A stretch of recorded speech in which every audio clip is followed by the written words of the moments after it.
Imperial Fleet Admiral? Kanat's mandibles clicked in frustration as he stared at the tactical hologram floating above the command deck of the dreadnought Sovereign's Wrath. After 800 years of Imperial expansion across 17 galaxies, nothing should have been able to surprise the Valdorian Empire. Yet here they were, completely baffled by a single object. "Report," he commanded, his forearms gesturing toward the sensor arrays. Science Officer Malice, her iridescent scales shifting from blue to amber, a sign of intense concentration among her species, manipulated the holographic controls with practiced precision. "Admiral, the object continues to accelerate beyond our predictive models.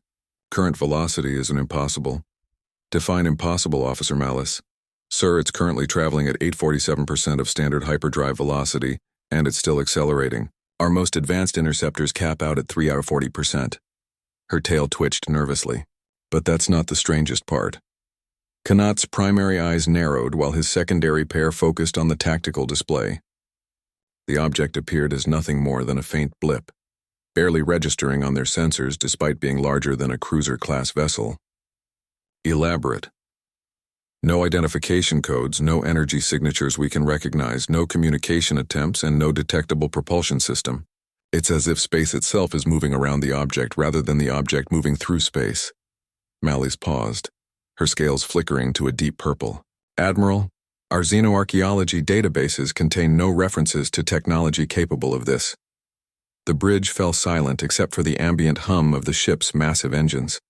Around them, the pride of the Imperial fleet, 200 vessels strong, maintained formation as they attempted to intercept the mysterious object. The Empire had conquered civilizations that spanned entire galactic clusters, absorbed technologies that had taken millennia to develop, and cataloged every known form of faster-than-light travel in the known universe. "Where did it come from?"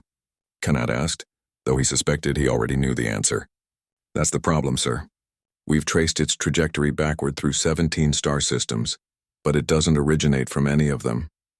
It's as if it simply materialized in open space and began moving. Could it be a weapon? Some kind of probe from the hegemony?"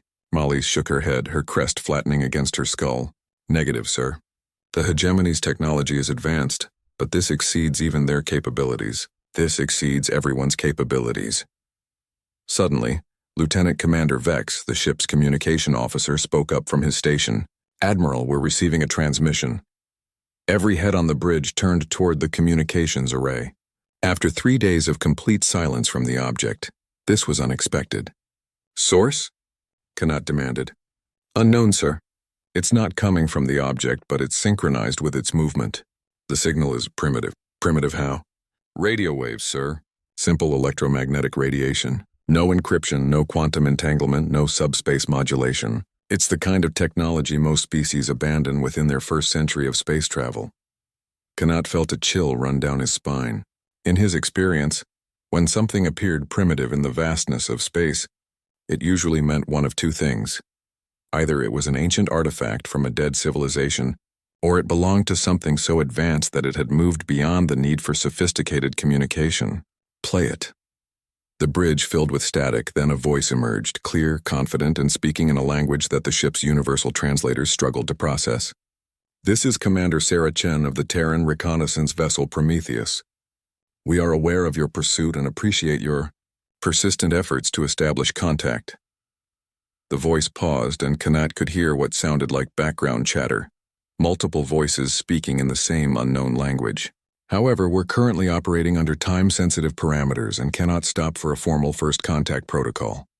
Please maintain a safe distance of no less than 50,000 kilometers. Our drive system generates significant gravitational distortions." Malice looked up from her console, her scales now a bright yellow, the color of alarm. "Admiral, they're right about the gravitational distortions. We're detecting space-time ripples emanating from their position. If we get too close, how are they doing this?" Kanat interrupted. "What species calls itself Terran?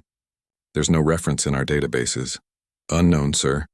But their technology appears to be manipulating the fundamental structure of space-time itself. They're not moving fast, they're making distance irrelevant." The transmission crackled back to life. "Oh, an Imperial Fleet Admiral Kanat?" "Yes, we know who you are. Your empire has quite the reputation in this galaxy cluster. We've been monitoring your communications for the past 72 hours. Kanat's blood ran cold. The Sovereign's Wrath was equipped with the most advanced encryption systems in the Empire. If these Terrans had been monitoring their communications, "We're not hostile," the voice continued with what almost sounded like amusement. "We're simply explorers like you once were many centuries ago. But we've learned that sometimes the best way to avoid conflict is to be impossible to catch." Malice was frantically working her console. "Admiral, I'm detecting a massive energy buildup from their position. Whatever they're about to do..." The space around the object suddenly unfolded. There was no other way to describe it. Reality seemed to bend inward on itself, and in an instant the mysterious vessel was gone. "Where did it go?" Kanat demanded. "Everywhere and nowhere, sir," Malice replied, her voice filled with a mixture of terror and wonder. "According to our sensors, it simultaneously exists in 17 different locations across this star system. Then, nothing. It's completely vanished." A final transmission echoed through the bridge. "Perhaps we'll meet again when your empire is ready for what lies beyond the edge of known space. Until then, Admiral Kanat, remember that the universe is far stranger and more wonderful than even your vast databases suggest." Kanat stared at the empty space where the object had been, his mind reeling. In 800 years of imperial expansion, they had encountered thousands of species, absorbed countless technologies, and cataloged every known method of faster-than-light travel. But they had never encountered anything like the Terrans. "Malice," he said quietly. "Prepare a classified report to the High Command. Classification level, Xenarch." "What should I tell them, sir?" Kanat continued staring at the vacant space where reality itself seemed to still be rippling from the impossible encounter. "Tell them that the Empire has just discovered we are not alone in the universe.